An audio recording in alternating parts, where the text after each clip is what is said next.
Boa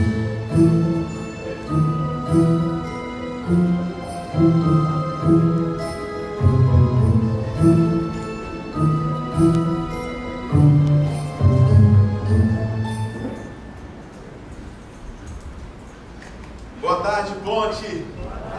Boa tarde, Ponte. Boa tarde. Que alegria estarmos juntos aqui. Antes de começar, eu queria perguntar se tem algum lugar perto de você. Tem muita gente em pé lá fora, querendo sentar.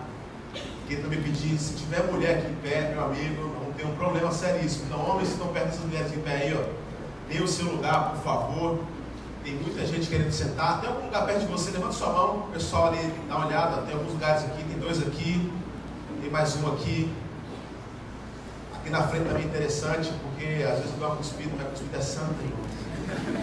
Brincadeira. Então ache o seu lugar aí para a gente começar. Que alegria. Talvez alguns de vocês estão perguntando, mas Natal não acabou, dia 25. Por que a gente está continuando essa série sobre Natal? Eu já comi demais, o suficiente. Me deram agora talvez começar uma dieta, mas você já falou assim, não, mas eu começo depois de 31. Ele tem Réveillon, tem um monte de coisa. Mas é até interessante isso que eu falei agora, porque a nossa ideia com essa série, hoje, a quinta semana, é desmistificar algumas coisas sobre o Natal. E é por isso que essa série chama O Natal Escondido, porque, inclusive, até semana que vem essa série vai, dia de Reis, domingo que vem, nós vamos encerrar essa série. Serão 6 episódios, hoje é o 5º episódio, o penúltimo episódio. E a ideia dessa série é justamente falar sobre como o Natal ele é presente na nossa vida.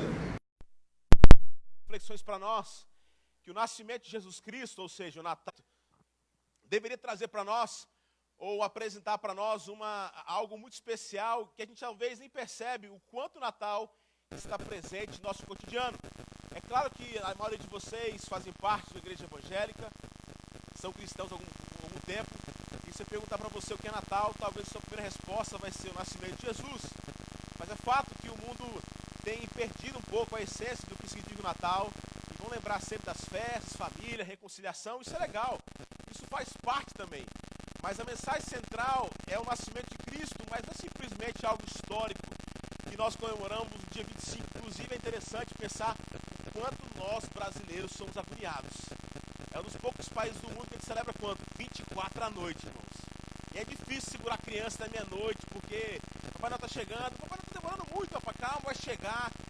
Meia-noite agora, Natal, 25 chegou. Impressionante como a gente quer antecipar as coisas, a gente é agoniado para fazer a festa. Nós queremos ser os primeiros a fazer ou começar a celebrar Natal dia 25.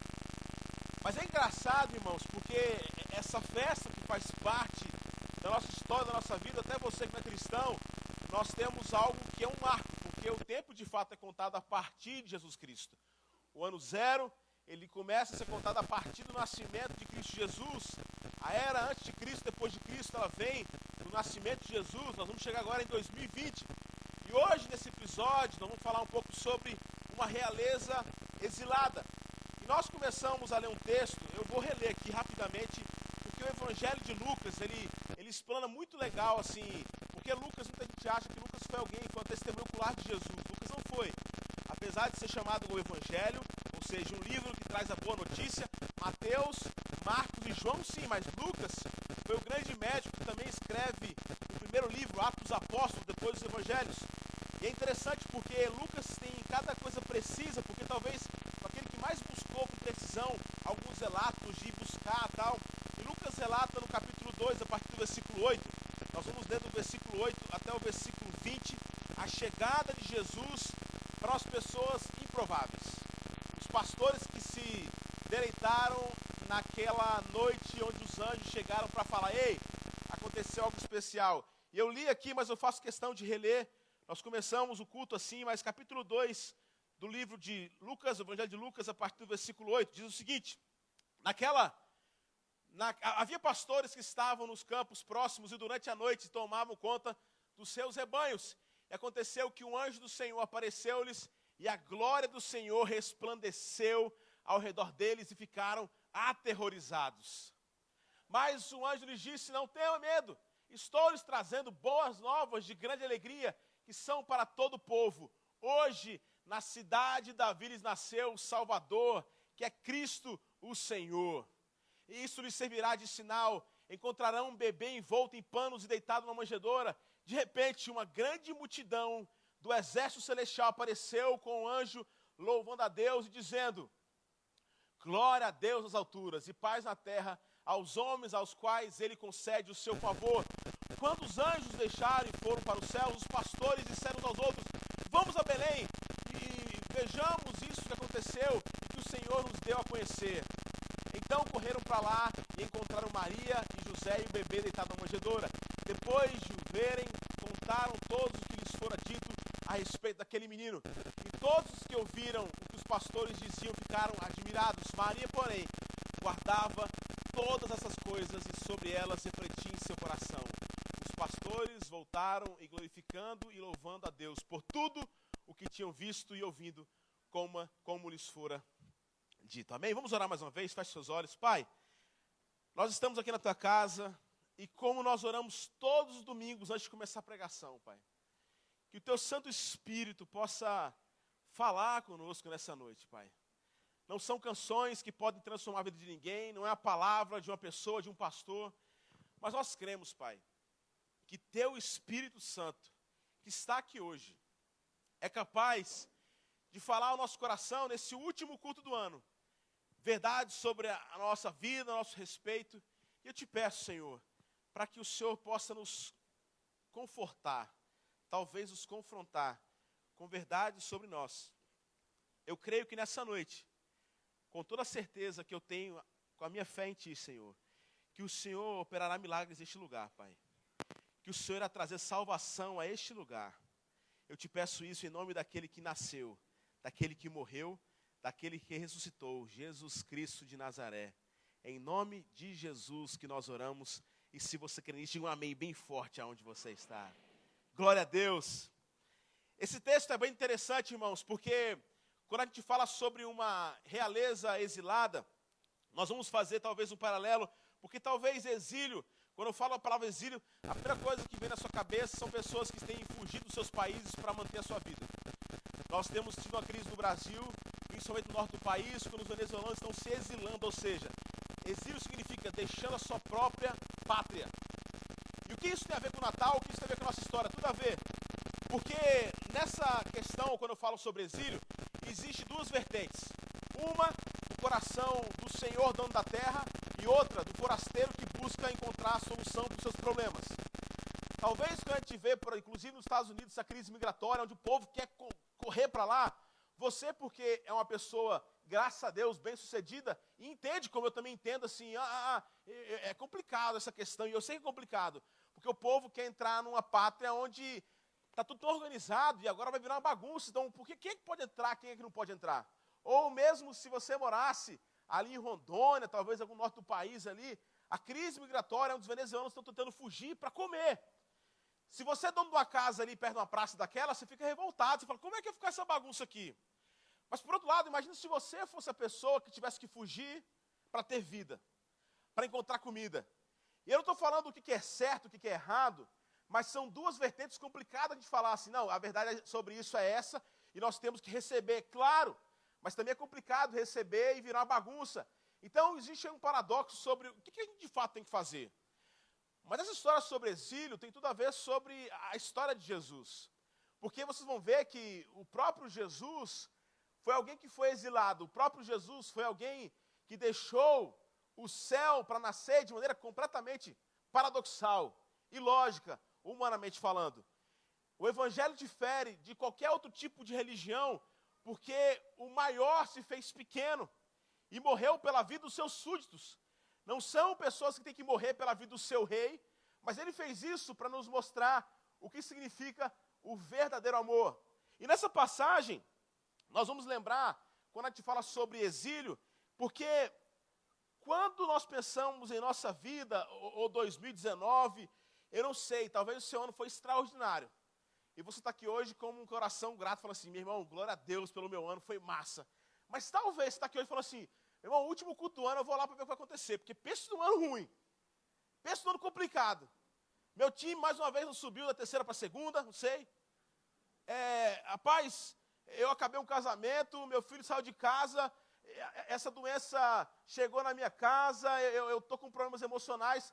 Talvez você é essa pessoa aqui. E existe aqui duas vertentes de novo aqui. Só que, se tem uma coisa que nós temos, talvez pavor, é pensar que a história da Bíblia ela é um pouco estranha da forma que Deus faz as suas escolhas. Deixa eu explicar um pouco melhor sobre isso. Você já se sentiu indesejado ou desprezado?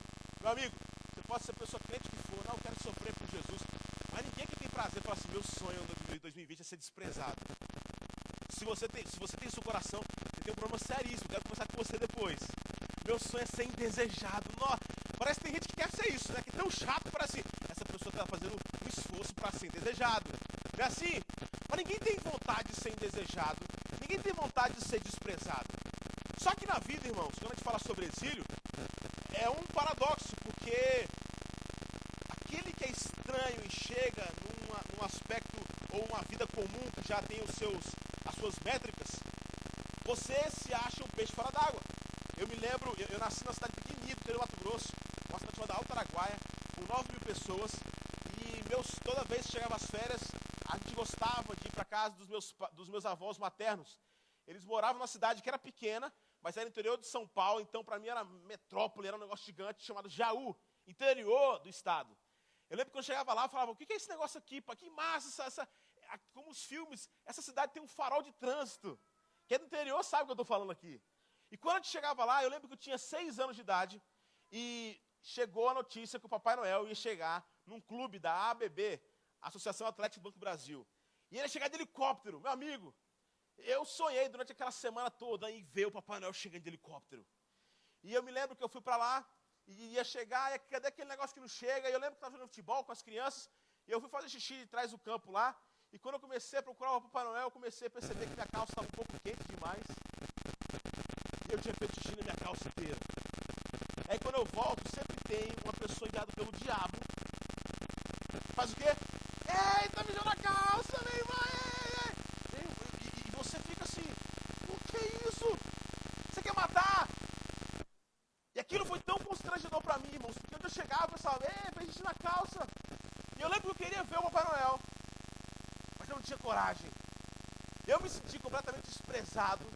Eu lembro que o Papai Noel descendo, entregando doce para as crianças, e eu assim, olhando aquilo, chorando. Eu não posso ir lá.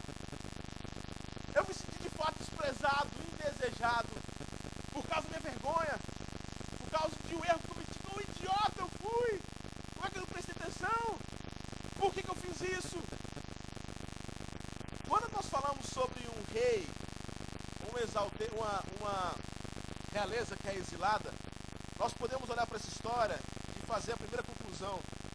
É que é muito estranha a escolha de Deus. Nesse texto que nós lemos, fala que Deus decide se revelar aos pastores. E deixa eu falar uma coisa para você, não é quebrando encanto. Inclusive, meu filho se apresentou na festinha da escola, no Natal. Mas aquelas festinhas de Natal, irmãos, de escola, de igreja, tem um monte de coisa ali que não é a verdade de fato como ela é. É uma maneira figurativa dos nossos filhos gostarem da Bíblia, os pastorzinhos, Herodes como se fosse um cara só ruinzinho, ou uns anjinhos cantando.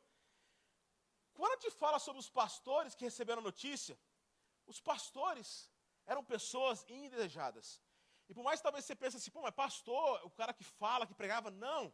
Aqui literalmente eram pastores de ovelha, pastores de gado, pastores de animais.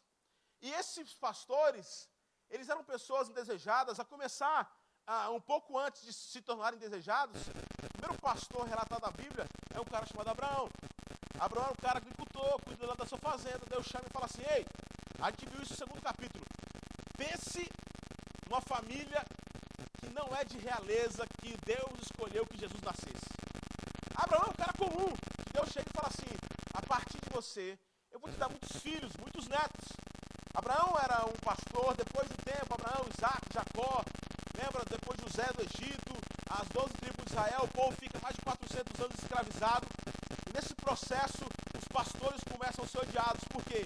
Imagina o povo ser escravizado no Egito, e o povo tem comida bastante limitada, e tem uns caras que gostam de animais ainda, de cuidar de ovelha. Pô, você pode ter pouca comida, você não vai cuidar de ovelha? Não só isso. Depois os caras tinham que fazer sacrifício. Qual a ovelha que matava?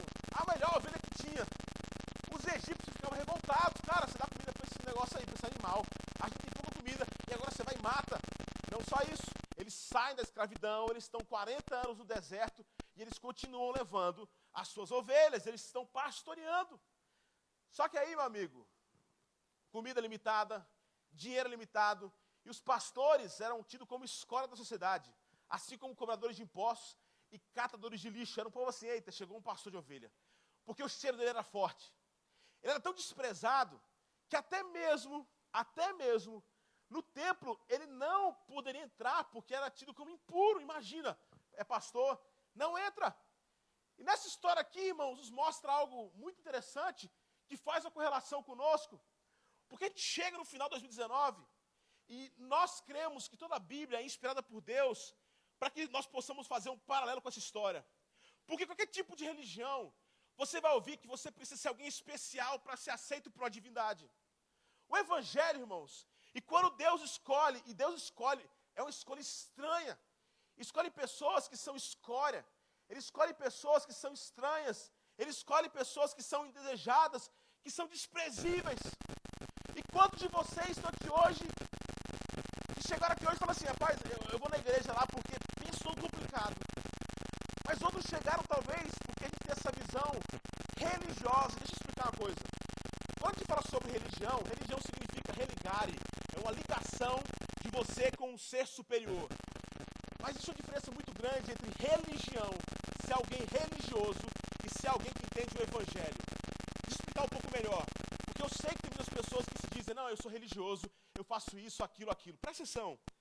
A religião é um processo na qual você busca uma purificação para ser aceito por uma divindade. O Evangelho, por isso chama Evangelho, é uma boa notícia. E essa boa notícia é você, às vezes, em 2019, olhar para essa história e falar assim, cara, eu estou parecendo com a história desses pastores. Eu me senti mal amado esse ano. Eu me senti uma pessoa que não fui muito bem assistida pelo meu marido. E mesmo ele vindo para a igreja, eu sou uma pessoa que na minha empresa ninguém olha para mim. Eu sou uma pessoa, pastor, que você não sabe o que eu passo, porque eu tenho alguns pecados escondidos. E não é possível, eu sendo impuro como eu sou, Deus olha para mim. A boa notícia, irmãos, é a diferença da religião para o Evangelho, que a salvação não é algo que você pode buscar. O Natal é o nascimento da esperança, é que apesar de quem nós somos, pastores, pessoas que somos às vezes indesejadas por causa do nosso pecado, é sobre o Deus que veio e mandou o seu Filho para morrer e para te libertar das trevas, e agora você pode dizer, eu sou livre em Cristo Jesus. O Natal não é sobre como eu posso alcançar a salvação, é como Ele alcançou. É por isso que Ele escolhe pessoas desprezíveis. E nós podemos fazer relação, não é possível. Você não sabe o que eu fiz esse ano, o mal que eu fiz, eu traí, eu matei. Eu não estou falando que o seu pecado não pode trazer algum tipo de consequência, mas espiritualmente falando, presta atenção, por mais que você fale assim, eu não tenho capacidade, eu sou alguém impuro, o que eu fiz eu nunca vou receber perdão, é justamente isso que o diabo quer que você acredite, que é sobre a sua força para você alcançar algo, mas o Evangelho não é sobre a sua força, é sobre a força que Ele tem e o que Ele conquistou por você naquela cruz. E agora você começa a entender, poxa, peraí, então com essa história toda minha horrível de 2019, tudo que eu passei, existe uma solução para mim? Existe, mas a história continua, eu não sei se você prestou atenção, porque diz então, que Deus, no versículo 13, fala o seguinte, olha o que ele fala, de repente juntou-se um anjo, uma grande multidão de exército celestial, louvando a Deus, dizendo, glória a Deus nos mais altos céus e paz na terra àqueles a que Deus quer bem. Presta atenção aqui, irmãos. O que nós mais sofremos no mundo é porque todos nós, em vários compartimentos da vida, nós temos buscado encontrar a paz. É a paz na nossa casa, é a paz no nosso trabalho, é a paz financeira. Porque paz para nós significa não ter problema. Só que paz, biblicamente falando, significa literalmente que paz é o fim da inimizade, é o fim da guerra. E quando o Senhor fala sobre isso, é muito interessante pensar, irmãos, que a forma que Deus veio trazer essa notícia sobre paz, como eu falei, a gente às vezes vê aquele coral de anjozinhos cantando e falando glória a Deus nas alturas. Você percebe que no versículo 13, quando diz chegou para cantar sobre a paz que ele iria trazer, meu amigo, o termo aqui usado para paz, o termo aqui usado para exército é destacamento militar. Aqui é uma legião de anjos. Existe um teólogo chamado Mike Corrin, que ele descreve sobre esse fato, que na verdade quando a gente pensa assim, que os pastores estavam lá, cuidando das ovelhas à noite, de repente chegou um anjo, tudo bem, olha, vim trazer aqui uma notícia legal, e chegou um coral de anjos, cantando glória a Deus nas alturas, é essa a nossa visão que a gente tem no Natal. Mas aqui, irmãos, presta atenção, o que aconteceu aqui foi que um exército celestial foi montado. Imagina agora, essas séries que você assistiu, Game of Thrones, Coração Valente, esse filme que saiu recentemente aí, essa cena que você tem de filme, daquele exército que você não consegue enxergar o fim. O que Lucas relata, o que aconteceu aqui, foi justamente uma legião de anjos. E esses anjos chegam armados, preparados para uma batalha. E quando eles chegam ali, meu amigo, eles chegam, não foi para cantar glória e jogar purpurina assim, tudo bem, pastores? Não! Os caras chegam como um exército de Deus. Os anjos fazendo aquele negócio. Imagina os pastores lá. Eita, lascou. Por quê? Quando a gente olha para essa história, meu amigo, eles estavam prontos para acabar com tudo. Era como o exército chegasse e falasse assim, opa, e os pastores, já era, acabou tudo agora aqui. Porque essa é a nossa visão, quando a gente pensa em um Deus que vem de cima com um cajado na mão e fala assim, acabou. Essa é a visão que o mundo passa sobre a perspectiva de um Deus que veio para cortar nossa cabeça. Mas presta atenção, irmãos. A coisa mais interessante dessa história é que mesmo o exército chegando e estando 100% preparado para entrar na batalha, e os pastores olhando, o que vai acontecer agora? Como assim? Nós vamos trazer paz. Paz? Como assim? O rei que poderia, por sua justiça, acabar com tudo, ele decide nascer de maneira insignificante. O rei que poderia agora falar assim, o trono é meu, e todo mundo é meu súdito, e quem não fizer o que eu mando, vai ter sua cabeça cortada. Ele fala assim, não, eu vou nascer de maneira mais desprezível. E sabe por que a realeza nasce de uma forma, porque ela, mesmo podendo nascer de maneira super poderosa num palácio, você lembra quando os pastores escutam os reis magos escutam que Jesus nasceu, o que eles fazem? Eles correm para adorar a Deus lá no castelo de Herodes e falam assim, olha, cadê a realeza? Porque essa é a visão que nós temos de realeza, de poder. Onde é que está o ouro? Lá está o rei. Onde é que emana aqui o dinheiro? Lá está o governador, o imperador, o rei. E Jesus não é recebido ou não aceito como um grande rei, sabe por quê? Porque ele nasce de maneira desprezível. Por que ele faz isso? Ele faz isso para que a nossa história pudesse se conectar com essa história dele. Porque ele poderia, irmãos, simplesmente não nascer e todos nós estarmos perdidos. Mas por um amor incondicional, Deus vai lá e manda o seu filho Jesus nascer de maneira tão ilógica.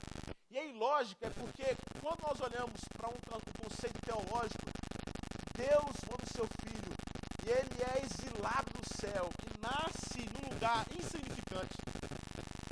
Uma cidade que era pouco conhecida, Belém. Não só isso. Mateus relata isso no capítulo 8, versículo 20, que as raposas tinham seus ninhos, as andorinhas tinham seus ninhos, as raposas tinham suas tocas, e o filho do homem não tinha onde reclinar a cabeça.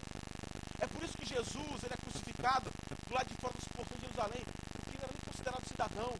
Jesus morre por um motivo, para nos trazer de volta para casa. E quando eu falo sobre isso, é porque mesmo Deus, na sua poderosa e soberana vontade, podendo, pela sua justiça, falar assim, olha, estão perdidos. Aí você fala assim, mas espera aí, pastor, você quer dizer que não está perdido? Deixa eu falar uma coisa para você. Você sabe. E Paulo fala isso, o bem que eu quero, esse eu não faço, mas o mal que eu não quero, por muita dificuldade. Porque você já falou assim, ó, amanhã eu não vou pecar nisso. E quando você acorda, sem querer, já está pensando naquilo. Ano que vem eu vou emagrecer. Eu nem prometo mais isso, estou tentando, mas eu não prometo mais. O bem que eu quero, esse eu não faço. Nós temos uma tendência, uma atração para algo que é pecador, algo que é errado. Nós temos dificuldade, e Deus, sabendo disso, fala assim, olha, a única forma desse povo se salvar não é tentando encontrar uma religião onde eles vão se aperfeiçoar, porque se for pelo esforço deles, meu amigo, eles estão perdidos. Eles estão perdidos, eles vão fracassar, e é por isso que chega então uma boa notícia dizendo, ei, paz na terra, o fim da inimizade, da guerra. E quando eu falo sobre isso, veja bem, todos nós buscamos paz no coração para encontrar algum tipo de equilíbrio. Você pode fazer meditação, você pode ter outra religião, eu não importo com isso não. Não estou falando que isso é certo, não estou falando assim, nós tentamos encontrar esse equilíbrio, a paz é uma coisa, mas presta atenção. Natal, você sabe disso, eu moro em Recife, as ruas ficam cheias de pessoas pedintes. E é o mês onde nosso coração se quebranta, a gente lota a igreja, porque nós queremos nos religar, fazer algum tipo de boa ação. Deixa eu falar uma coisa, toda ação, todo bem é o bem, ponto final. Mas se você achar que a sua boa ação pode te religar com Deus, está muito errado. A boa ação é uma resposta pelo que eu entendi, o que Jesus Cristo fez por mim, e isso eu vou fazer para o meu próximo. Eu sei que muita gente chegou aqui na ponte, porque nós temos vários projetos sociais, e o cara chega e fala assim, essa é a igreja de verdade. Presta atenção, isso nós não fazemos porque a gente quer se aproximar de Deus, isso a gente entende que nós precisamos como igreja amenizar o sofrimento de quem é exilado, de quem não tem oportunidade. Inclusive, se tem uma coisa que tem orado, é para que em 2020 Deus traga pessoas bem diferentes do nosso meio. E quando eu falo bem diferente, são pessoas que eu criado como em você. São pessoas que a gente vai saber qual o sexo delas, e vão entrar aqui, e vão se sentir amadas, e nós como igreja precisamos aprender a parar de olhar para o lado com preconceito. Não é como aceitar qualquer tipo de pecado. Eu não tenho nada diferente das pessoas que estão aí fora. O que elas precisam não é essa visão, porque o que nós mais passamos, irmãos, eu estou vivendo uma fase como igreja, onde o nosso senso de justiça é o seguinte, quem não é de Deus tem que morrer. Eu fiquei com esse negócio da porta dos fundos aí. Vocês acham que tem alguma expectativa sobre o que eles podem produzir? A igreja fica preocupada, vamos defender o nome de Jesus, isso sempre aconteceu. Agora vamos lá e tocam fogo. E alguns eles dizem, é em nome de Jesus, tem que proteger Jesus. É o ódio com ódio. Eu tenho vergonha dessa igreja que se diz evangélica. E a minha oração para aquele que vê essa igreja, nós possamos olhar para o lado e amar as pessoas que são diferentes de nós. Porque nós temos justiça, irmãos. É assim, se nós fôssemos o rei daquela legião de anjos, eu falo assim, quem é diferente de nós? Ah é? Não gosta de Jesus Cristo não? Tora a cabeça. Não faz isso, é religião. O evangelho, se aquela prostituta que o povo queria apedrejar chegasse na nossa igreja, talvez nós apedrejaríamos ela. Mas sabe o que Jesus faz? Aquele que não tem pecado, que atira por terra. Capítulo 3 de João, Nicodemos, esse cara não merece salvação. Ele fala, como é que eu posso nascer de novo? Ah, meu amigo, Zaqueu, sai de perto de mim, porque você não é bem-vindo. Irmãos, glória a Deus por que a gente viveu aqui. Mas se essa igreja, em 2020, continuar sendo igreja, só para receber pessoas vindo das igrejas, só evangélicos, cheios de trejeitos evangelicais, e ficam se reclamando, por que faz isso? Batiza criança, não batiza, pentecostal, não pentecostal. Para com isso! Essa igreja é para alcançar quem mais precisa. Essa igreja é para ser luz dessa cidade, é para mais pessoas, não para mandar para o inferno. Eu falo assim, se eu fosse Jesus, eu abraçaria você e falaria assim, eu como rei, não vim para celebrar a morte de ninguém, mas eu vim para servir e morrer, porque aquele que se torna fraco é de fato quem é grande, porque já é mais do que vencedor em Cristo Jesus. Já aqueles pastores, irmãos, quando eles olharam para aquilo, os anjos montados, cheios de poder. Eles ficaram com medo, e é muito normal. A gente tem religiões. Ou você não tem? Eu só falo assim, pastor, tu é pastor e tal. Você já viu um anjo? Não vi. Não tem interesse em Mas eu estava na casa lá, tomando café, mandou um querubim, um serafim. E deu a visão de nada, como é que você imagina hoje? Eu estou cheio de pena, mas eu morreria, eu estou doido. Imagina os pastores lá, com uma ovelhinha, quando chega aquela legião, aquele exército gigantesco, amigo. E os caras, eita, cara, o cara não tudo. Você sabe por quê? Esse povo tem essa visão desse Deus? Porque em Gênesis capítulo 3, presta atenção. Gênesis capítulo 3 conta a história que o Salvador, quando cria Adão e Eva com mais semelhança, fala assim: olha, podem fazer o que quiser. Capítulo 2 é o que eles faziam? Eles passeavam com Deus no jardim. Adão, como é que foi seu dia? E aí? Capítulo 3 é o capítulo da queda. Quando eles comem daquele fruto proibido, a Bíblia fala para nós que todos nós, agora, não somos pecadores porque você quer. É porque a nossa condição natural já é pecaminosa.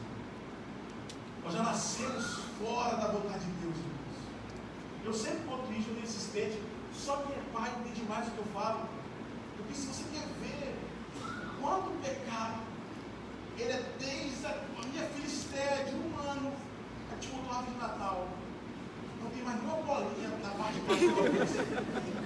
Não pode, Esté.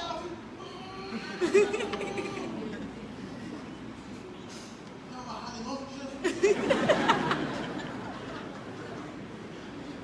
Sabe disso? Mas que coisa, você tão bonitinho. E a partir daí, meu amigo, quando Deus chega para falar com os nossos pais da Eva, o que eles fizeram? Antes, eles caminhavam no jardim. Mas agora, por causa do pecado, eles fizeram? Eles escondem no jardim. Eles colocam plantas, depois eles matam animais, colocam a roupa para eles, porque agora eles sabem que eles estão nus. E quantos de nós, presta atenção, não temos, talvez, estamos talvez aqui hoje, porque nós temos medo de ir para o inferno. A gente tem medo da condenação eterna. Deixa eu falar uma coisa para você. Nós temos medo que Deus ou que os anjos apareçam, porque isso não é muito normal para nós. Mas a nossa visão de Deus ou de um anjo talvez está relacionada ao Deus que veio. Assim, é? Depois de novo. Eu lembro que uma vez estava em Fortaleza, na casa do amigo nosso, e estava eu um amigo meu, dentro do quarto, a gente mudou de manhã, e quando a gente ia sair, o amigo meu chega, entra no quarto e fala assim: ei, não sai não. O que foi? E o pastor pentecostal aí fora. E ele falou que o pecado tudinho para ele trabalhar. Quem está rindo já passou por experiência dessa. Meu amigo, o cara sai envergonhado. Rapaz, durante muito tempo da minha vida, deixa eu falar uma coisa. Eu não estou falando que pecado não deixa marca. Eu não estou falando que pecado não diz consequência. Mas acho que Deus é como nós, mimados. Fala assim: ah, errou? Eu vou expor você agora. Ah, pastor, eu lembro se minha vida, os meus pecados escondidos, Deus sabe quais são. Basta essa coisa esplendor. Você acha que Deus vai fazer isso? Essa visão, eu tenho que ir para a igreja, porque senão eu não vou ser salvo, eu tenho que fazer isso certo. Imagina se eu descobre. A gente começa a relacionar com Deus por medo. Meu amigo, o Jesus escolheu pessoas desejadas para mostrar que existe a possibilidade, mesmo de sendo quem nós somos, se relacionar com Deus perfeito, que sabe que nós somos tão imperfeitos, que faz o quê? Eu vim trazer a paz para vocês. Eu vim trazer aqui uma amostra para falar para vocês que vocês não vão conseguir ser perfeitos. Eu sei disso. E é por isso que meu filho vai.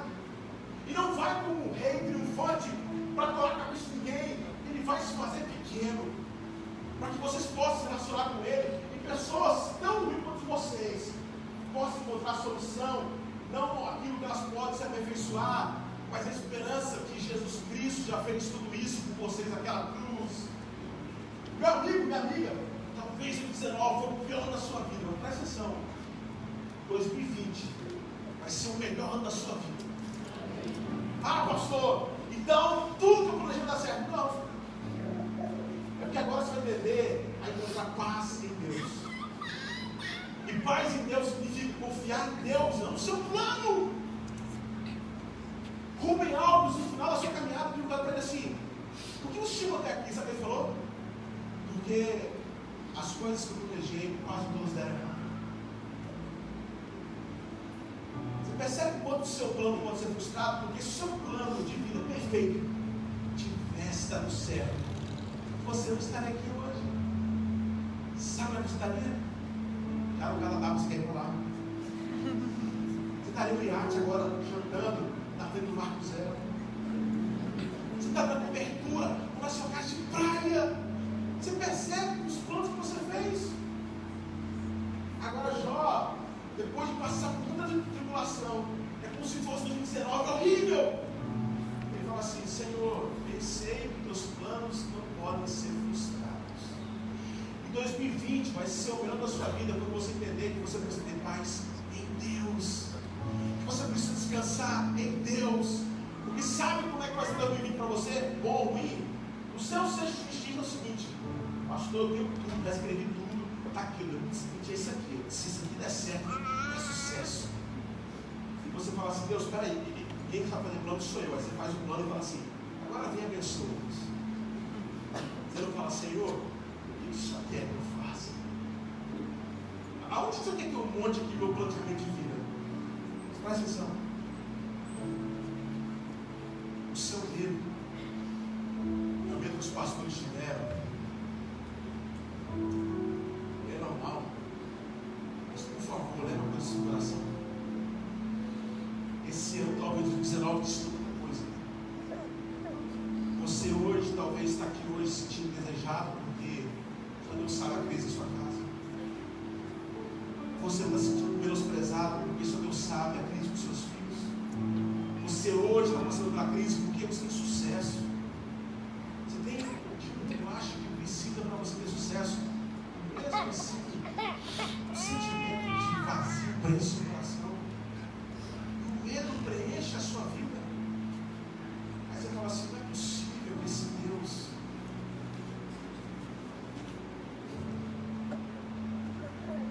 Lá em casa nós éramos 4 irmãos que está com Jesus.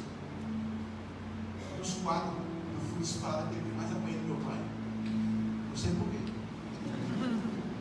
Eu tenho crise, tenho isso. Mas sabe qual foi a sua? Que me fez esquecer? Foi quando eu tinha 7 anos de idade. Eu tinha um amigo muito rico nessa área. Com 7, 8 anos, quando o pecado é o pecado original, eu já desejava. Ele deixou a caneta dele perfeita. Você trocava esse negocinho em cima da mesa dele. Sabe o que eu fiz, irmãos? Roubei a caneta. Eu chego em casa e começo no Zoom. E criança não é imatura, né? Começa a falar: peguei a caneta, peguei a caneta. Daqui a pouco o telefone toca lá em casa. O pai do menino liga a caneta para ele. Essa caneta era minha, meu filho levou para a escola. Eu fiquei sabendo que o seu filho roubou. Meu amigo, meu coração começou a doer já. E eu comecei, irmãos, estava mal, comecei a fiquei tão arrependido. Eu fiquei tanto medo do meu pai.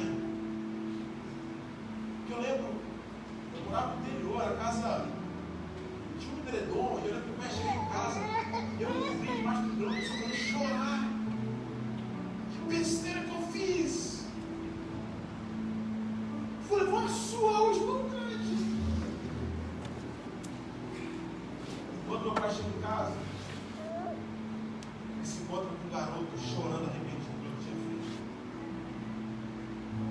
Você sabe o que o pai faz? Ele me abraça e começa a chorar comigo. Eu levei uma surra naquele dia, física. Mas o sentido envergonhado que eu fiz, talvez eu tenha amado pelo meu pai.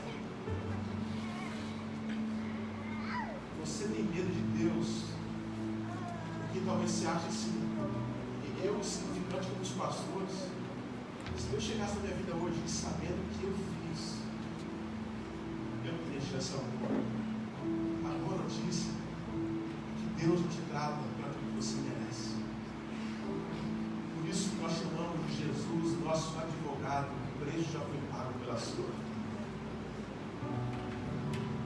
Meu irmão, talvez o mundo diga para você, você não presta, você não é nada. Olha a sua vida, olha a vida do seu irmão. Você começa a se comparar e você está travado. Em nome de Jesus, Deus promete que o fardo dele é suave. Hoje é dia de você sair daqui com novas esperanças. Você não precisa ser perfeito. Você precisa assumir como os pastores. Logo Deus escolheu. Sim, Deus te ama.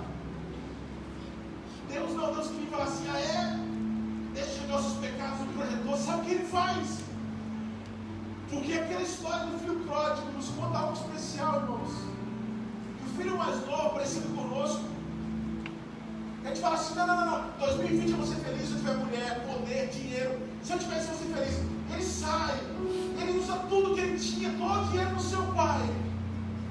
Na sua cabeça ele fala, eu vou voltar porque a paz que os empregados do meu pai têm é a paz melhor do que eu achava que poderia ter, tendo tudo. Mas eu não tenho nada. E quando ele volta, irmãos, talvez ele voltaria, e ele voltou, pai, deixa seus empregados, e o pai fala assim, filho, você voltou. Eu estava te esperando. Essa história, se você é cristão faz tempo, ao olhar para a história do filho mais velho, você fala assim, eu tenho um filho mais velho, como é que o filho mais novo sai? Acho que agora quer de novo do que eu tinha. Não, você percebe que a nossa até vontade altruísta, ela é egoísta. Ela te faz o bem para ser reconhecida.